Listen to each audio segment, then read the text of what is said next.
Indian army की तरफ से नोटिफिकेशन आउट हो चुका है। अगर आप 10th पास हैं तो इस एप्लीकेशन फॉर्म को भरने के लिए एलिजिबल हैं और इस एप्लीकेशन फॉर्म को भरने के लिए आप किसी भी कैटेगरी से बिलोंग करते हो, आपकी कोई फ़ीस नहीं लगने वाली है। रजिस्ट्रेशन से प्रिंट तक की पूरी जानकारी आपको इस वीडियो में मिलेगी, step by step.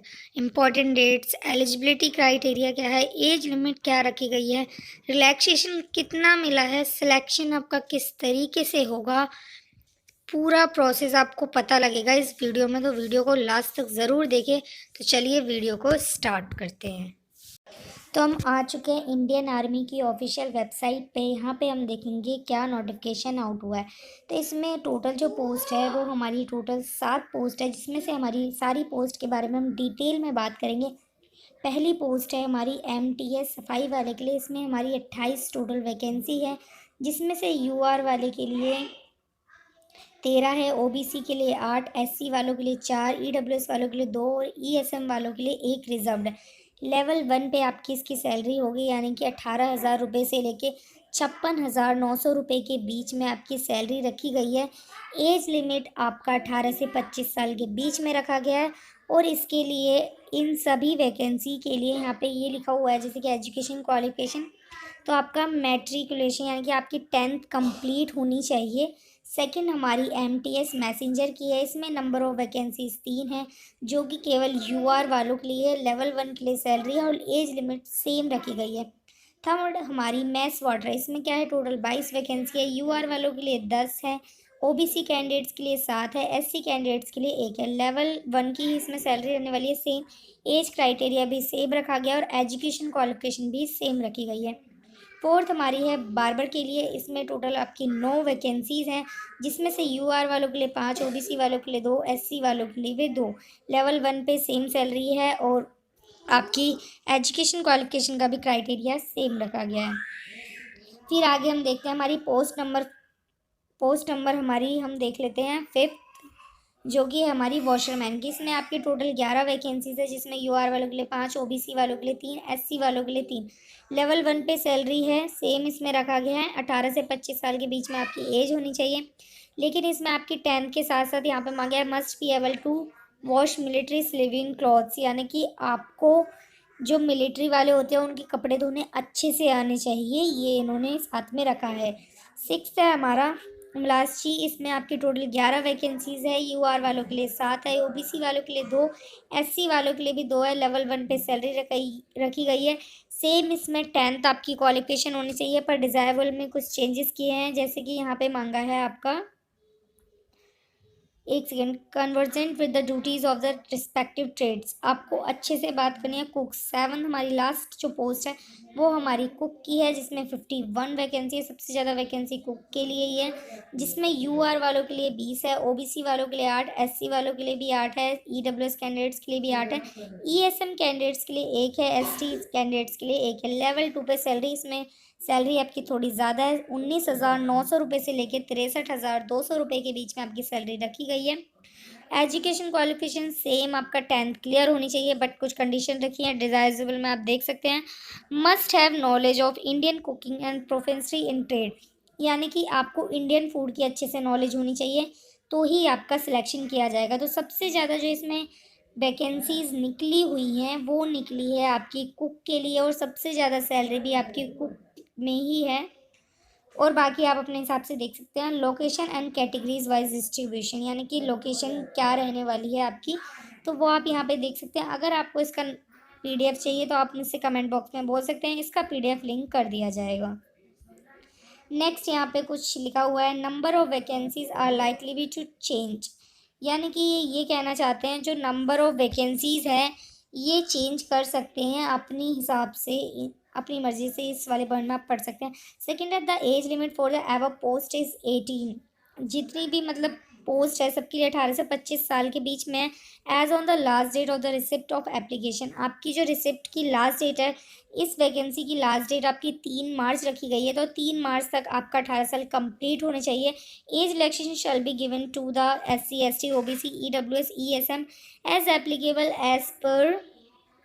As government order है। आपका जो है एज रिलैक्सेशन रखा गया है SC ST OBC EWS ESM वालों के लिए। SC ST वालों को 5 साल का मिलता है, OBC वालों को 3 साल का मिलता है। इस तरीके से आपकी पोस्टिंग कहाँ पे की जाएगी तो वो आप यहाँ पे देख सकते हैं, पूरा आपका यहाँ पे दे रखा है place of posting. The post are presently located as Assam में आपकी तेजपुर में कर सकते हैं, सिलार पत्थर में कर सकते हैं, रंगिया में कर सकते हैं, दिनजन में कर सकते हैं, त्रिपुरा में भी कर सकते हैं, वेस्ट बंगाल में आप देख सकते हैं। यहाँ पे स्टेट वाइज दे रखा है कहाँ कहाँ वो कर सकते हैं। स्क्रीनिंग ऑफ द एप्लीकेशन, आपको एप्लीकेशन फॉर्म कुछ यहाँ पे कुछ पॉइंट्स दिए हैं, एप्लीकेशन फॉर्म भरने से पहले आपको पढ़ लेना चाहिए। आगे की हम बात कर लेते हैं और क्या क्या। आपका जो फॉर्म है कुछ इस तरीके से होगा।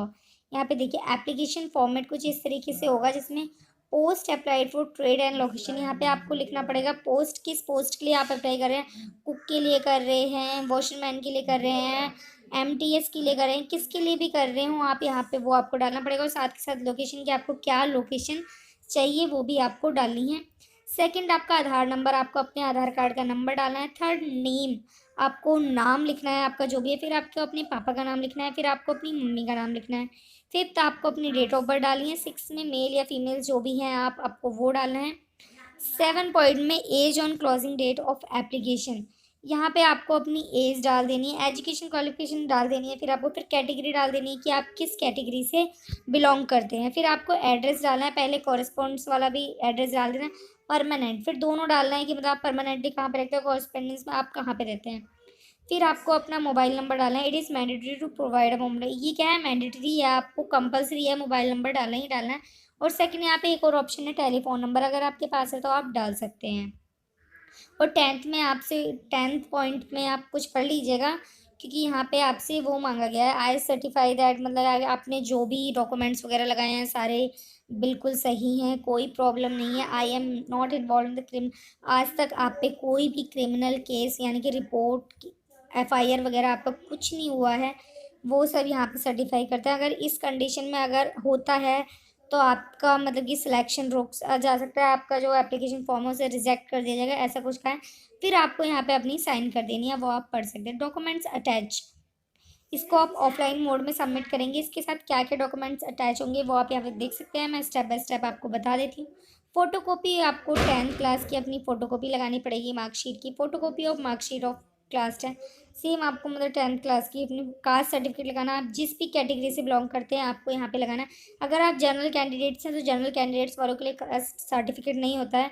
मुझे यूपी का तो पता है, क्योंकि यूपी में तो कास्ट सर्टिफिकेट नहीं लगता है अगर आप जनरल कैंडिडेट्स हैं तो। फोर्थ पॉइंट है 6 latest passport size photograph with date and without IVM, आपको क्या है अपनी 6 लेटेस्ट फोटो साइज लगानी है फोटोग्राफ में। 2 self addressed envelopes affix with RS25 postal stamp, आपको 2 अपने एड्रेस डालने हैं जो कि परमानेंट एक वो था, जब आप इसे पोस्ट करेंगे तो पोस्टल स्टैम्प के 25 रुपये। No objection certificate for present employer if the applicant is already a government servant, अगर आप ऑलरेडी गवर्नमेंट सर्वेंट है तो उसके बारे में आपको बताना पड़ेगा। फिर आपको एक आधार कार्ड की फ़ोटोकॉपी लगानी है। 7th पॉइंट में copy of employment exchange registration card, अगर है तो मतलब आपको लगाना है, अदरवाइज कंपलसरी नहीं है। और आपको आधार कार्ड की फ़ोटोकॉपी लगानी है, बस इतना ही है। इसमें आपको किस तरीके से करना है पूरी आपको नॉलेज दे दी गई है। फिर भी आपको इसका PDF चाहिए तो आप मुझसे कमेंट बॉक्स में बोल सकते हैं। यहाँ पे कुछ पॉइंट्स हो रहे हैं वो भी क्लियर कर लेते हैं। डॉक्यूमेंट्स रिक्वायर्ड टू कम, ये तो सेम वही डॉक्यूमेंट्स जो मैंने अभी आपको बताया क्या क्या डॉक्यूमेंट्स अटैच करने हैं, सेम वही है यहाँ पे। Candidates must carry the original, यहाँ पे कुछ नोट दिया हुआ है उसे पढ़ लेते हैं। Candidates must carry the original of all the above documents while applying for the examination for verification, please do not forward original certificates with the application, आपको अपने जब आप उन्हें पोस्ट करेंगे, क्योंकि इसका ऑफलाइन मोड में है, आप ऑनलाइन ही कर सकते हैं साइबर कैफ़े पे, ऑफलाइन मोड में आपको इसका एप्लीकेशन फॉर्म सबमिट करना है। तो इसमें इन्होंने ये कहा है कि आप अपनी ओरिजिनल सर्टिफिकेट पोस्ट नहीं करेंगे किसी भी कंडीशंस में, आपको केवल अपने जो भी डॉक्यूमेंट्स है उसकी एक फ़ोटोकॉपी लगानी है। स्कीम ऑफ एग्जामिनेशन मतलब और कुछ प्रोसेस है। और written test will be held which have been question of the level, आपसे क्या है आपका एक रिटन टेस्ट लिया जाएगा जो कि MCQ बेस्ड होने वाला है। आगे डिटेल में बात करते हैं, हम पूरा इसको पढ़ के समझते हैं। अगर आपको वीडियो पसंद आ रही है और आप ऐसी ही डेली गवर्नमेंट जॉब से वीडियोस देखना चाहते हैं तो आप मेरे चैनल को सब्सक्राइब कर सकते हैं। तो पढ़ते हैं हम ये पूरा और स्टेप बाय स्टेप सब कुछ समझते हैं। A written test will have question of the level of class 10। Question included will be a general intelligence, reasoning, general awareness, mathematics and English. आपका एक रिटन टेस्ट लिया जाएगा, क्लास 10th के level पे होगा, ज़्यादा हार्ड नहीं होने वाला है आपका। इसमें आपका 4 पार्ट में डिवाइड रहेगा। पहला पार्ट आपका जनरल इंटेलिजेंस का होने वाला है, सेकंड पार्ट आपका रीजनिंग का होगा, थर्ड पार्ट आपका जनरल अवेयरनेस का होगा, फोर्थ पार्ट मैथमेटिक्स का और फिफ्थ पार्ट आपका इंग्लिश का होगा। First sorry, total fourth part है, इंटेलिजेंस और रीजनिंग एक में ही है, sorry. The format of question paper shall be objective multiple choice question only. आपसे केवल मल्टीपल चॉइस क्वेश्चंस ही लिए जाएंगे रिटन टेस्ट में। Candidates applying for the written test would also be subjected to practical test wherever applicable. फिर आपका selection किया जाएगा कि आप ठीक मतलब आपका सिलेक्शन हो सकता है कि नहीं। और याद रखें कि आप जो भी मोबाइल नंबर डालें यहाँ पे अपने एप्लीकेशन फॉर्म में, क्योंकि इसका ऑफलाइन मोड में सबमिट होने वाला है, तो आप जो मोबाइल नंबर डालेंगे उसी पे आपका कॉल जाएगा कि आपको मतलब रिटन टेस्ट कहाँ पे देना है, कैसे, सारे वहीं पे बताएगा। वैसे तो इनकी ऑफिशियल वेबसाइट पे बताया जाएगा, तो आप मेरे चैनल को सब्सक्राइब कर सकते हैं। और फिर last date of receipt, sorry ये वाला नहीं पड़ा, submission of application complete in all respect as per as the proforma attach in English language only. आपको जो अपना एप्लीकेशन फॉर्म है केवल इंग्लिश लैंग्वेज में ही फिल करना है, ये एक इम्पॉर्टेंट है जो कि आपको। और सेकंड एक मतलब इम्पॉर्टेंट बात इसमें पता लगती है कि आपको कहाँ पोस्ट करना है, तो वो आप यहाँ देख सकते हैं। चलिए इसके बारे में बताते हैं।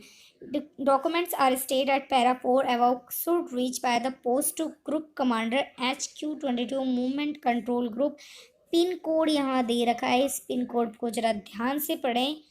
अगर पीडीएफ चाहिए तो मुझे कमेंट बॉक्स में ज़रूर से बताना। Before the last date the application should be given in the envelope endorse application for the post. आप जब मतलब कि जैसे हम पोस्ट को पैक कर देते हैं उसके ऊपर आपको लिखना है एप्लीकेशन फॉर द पोस्ट, मतलब कि आप किस पोस्ट के लिए एप्लीकेशन फॉर्म अपना भेज रहे हैं, और कैटेगरी आपको लिखनी है कि मतलब UR, OBC, SC ST extra जो भी आपकी है उसके हिसाब से आपको लिखनी है। Last date of receipt of application, the last date for the receipt of application would be 21 days from the publication of the advertise in employment news. यानी कि ये कहना चाहते हैं कि जब आप इनकी पोस्ट कर देंगे लास्ट डेट जैसे कि 3 मार्च है, तो 21 दिन के अंदर अंदर आपको पता लग जाना। Application received after due date and 16:30 hour will not be entertained. Next है इसमें कॉल लेटर फुल एग्जामिनेशन। आपको कैसे पता लगेगा कि आपका रिटर्न एग्जामिनेशन होने वाला है, तो ये भी एक प्लस पॉइंट है जाने के लिए। Short listed candidates would be initiate the date, time and venue for conduct of return examination, practical trade test. यानी कि आपको शॉर्ट लिस्ट यानी कि लिस्ट बनाई जाएगी किन बच्चों को सिलेक्ट किया गया है रिटर्न टेस्ट के लिए, और फिर उनको सिलेक्ट किया जाएगा और फिर आपको बताया जाएगा, कांटेक्ट किया जाएगा। Only candidates who receive the call letter. इसीलिए मैंने आपसे बोला था कि आपको अपना ही मोबाइल नंबर डालना है, जैसे कि आप यहाँ पे देख सकते हैं। Only candidates who receive the call letter are required to appear for the examination along with the call letter receipt. जिस भी पर्सन को कॉल लेटर रिसिप्ट होगा सिर्फ वही जाएंगे रिटर्न एग्जामिनेशन का टेस्ट देने। तो मोबाइल नंबर आप अपना ही डालें, अदरवाइज किसी और पर्सन का ना डालें, सिर्फ अपना ही डालें। This department is not responsible for any postal delay that may occur. Next है place of return test stage check. आपका रिटर्न टेस्ट कहाँ होने वाला है, तो the return test practical trade test would be held and नारंगी कंठ, मतलब आपका कहाँ पे होने वाला है। आपको जब कॉल लेटर आ जाएगा तो देख लेते हैं, नारंगी कांट गुवाहाटी जो कि असम में है। Candidate should come prepare to stay for 2 to 3 days for completion of the requirement process. यानी कि ये कहना चाहते हैं इंडियन आर्मी के नोटिफिकेशन की उसमें कि आपको जब कॉल आ जाए तो आपको यहाँ पे रिटर्न टेस्ट देने जाना है। ये तो कंफर्म है कि आपको इसी जगह पे जाना है। तो लेकिन वो ये भी कहना चाहते हैं कि आप अपना मतलब जुगाड़ करके आएँ, 2 से 3 दिन आपको वहाँ पे रुकना भी पड़ सकता है, तो आप अपनी पूरी तैयारी के साथ आए, उनके कहने का ये मतलब है। Candidates have to make their own arrangement for boarding lodging during the period of stay. जब आप वहाँ पे रुकते हैं तो वो आपकी खुद की जिम्मेदारी होगी कि आप कहाँ रहेंगे कहाँ नहीं। इसके ऊपर इंडियन आर्मी का कोई मतलब रिस्पॉन्स नहीं है कि वो आपको मतलब रहने की जगह वगैरह देगी। No travelling allowances TNS allowances would be pay to candidates call for the examination. आप जो ट्रैवलिंग कर रहे हैं और जो आप वहाँ पे जाएंगे पेपर देने, तो 2 से 3 दिन जो भी आप वहाँ स्टे करेंगे, उसका जो भी पैसा बनता है वो इंडियन आर्मी पे नहीं करेगी, वो आपको अपनी जेब से ही पे करना है। नेक्स्ट पॉइंट यहाँ पे ये कहते हैं, there will be simulation conduct for all test all category and one applicant can apply for only one category. यानी कि एक इंसान एक ही कैटेगरी के लिए अप्लाई कर सकता है। जैसे कि अगर आप ये सोचें कि मैं एससी कैटेगरी की तरफ से भी अप्लाई कर देता हूँ, फिर ओबीसी कैंडिडेट्स बन के भी अप्लाई कर देता हूँ, तो ऐसा फ्रॉड आपका नहीं चलने वाला है। एक बंदा एक ही पोस्ट के लिए एक ही कैटेगरी में अप्लाई करेगा। वैसे भी पता तो लगी जाना है आपका आधार कार्ड नंबर से। Mobile phone, voice recorder, calculator, digital watch, caps, head scarfs, any other electronic device are provided during conduct of exam test.